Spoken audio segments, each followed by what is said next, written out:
Okay, good afternoon, everybody.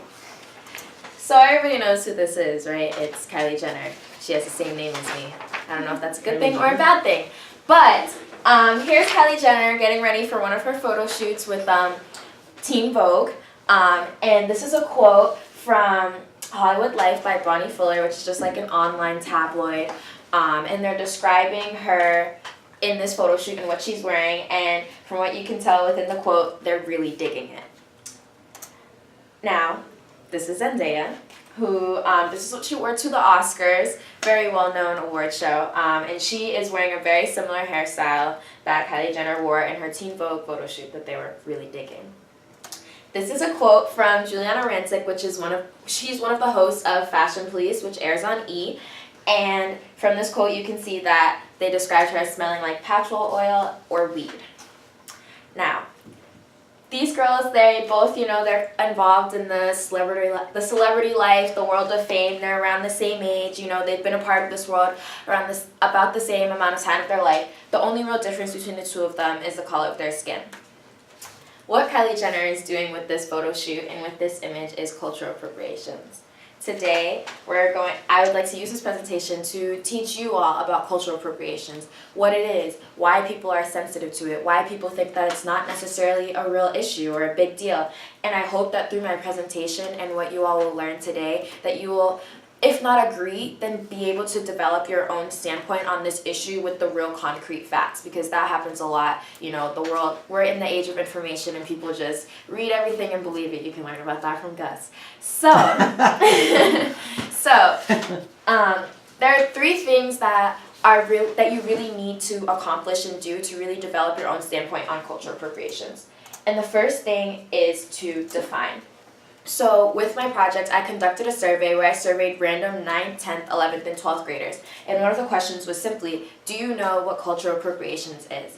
And now with my survey, 46.7% of them said yes, but 35% of them said, I think so.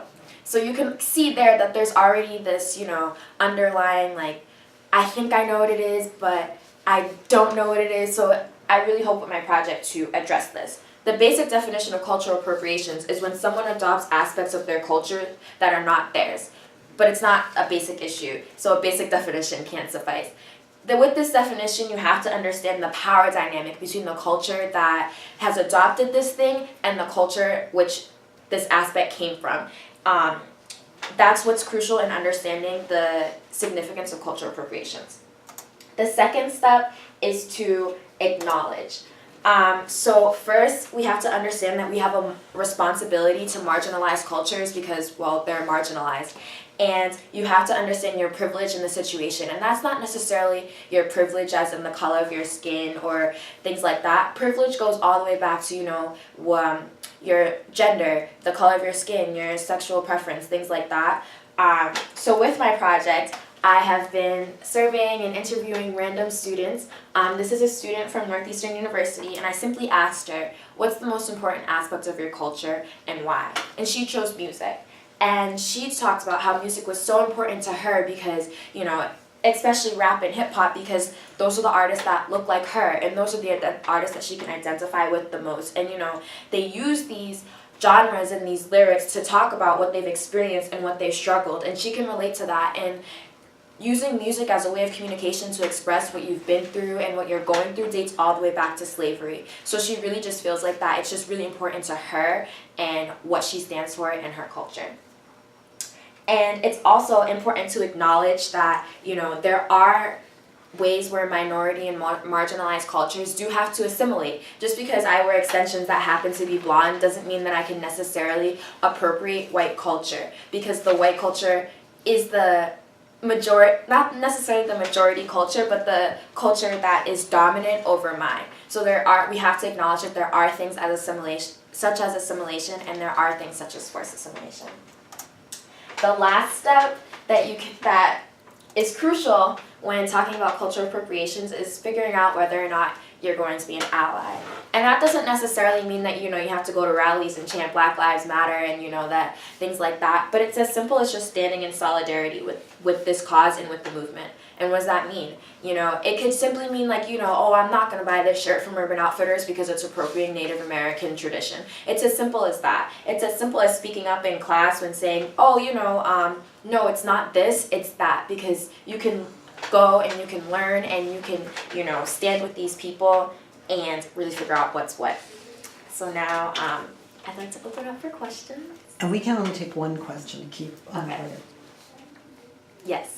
I was wondering, and actually, I was wondering this for, a while because I was thinking about your project, and I wanted to know if there's a way, if you think that there's a way to ever be able to, wear a hairstyle or something without it being appropriation, being more like appreciation. Right. That goes back to being an ally with the culture.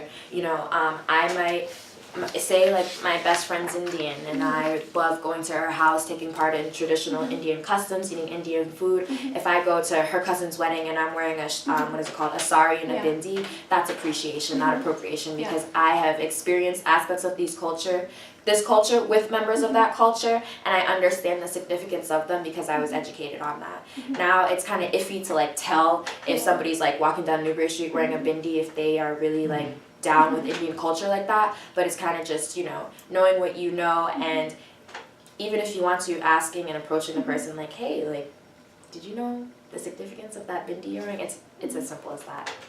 So I just wanted to end with that with my presentation, with my project. I'm not telling you what to do or what to wear or what not to do and what not to wear, but we can't wear things in a vacuum.